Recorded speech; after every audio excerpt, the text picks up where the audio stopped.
Hello everyone, welcome to Food Travel and Fun.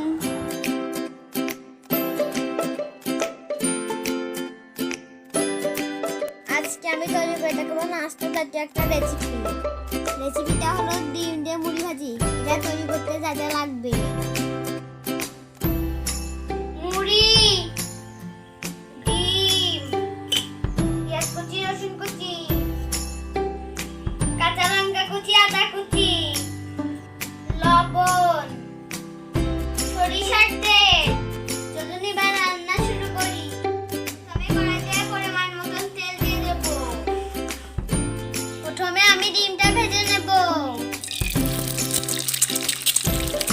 সামান্য একটু লবণ দেব।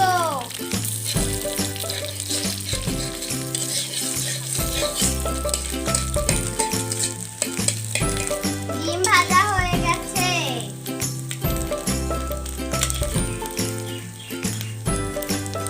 সামান্য একটু তেল দেব।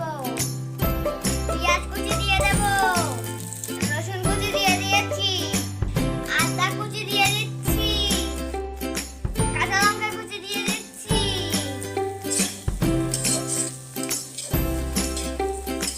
সামান্য একটু লবণ দিয়ে দিচ্ছি।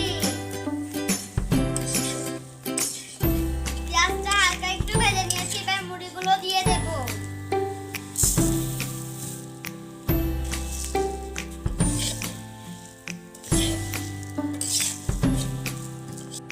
এবার ভাজা ডিম দিয়ে দিচ্ছি।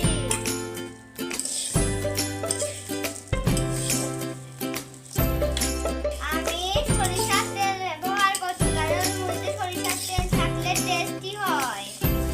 মুড়িটা বেশি সময় ভাজা লাগবে না, 2-3 মিনিট ভাজলেই হয়ে যাবে। তৈরি হয়ে গেছে মুচমুচে ডিম দিয়ে মুড়ি ভাজি।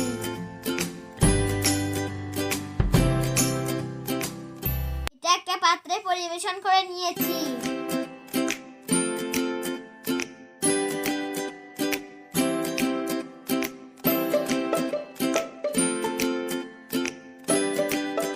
ভিডিওটি ভালো লাগলে লাইক, কমেন্ট, সাবস্ক্রাইব করবেন।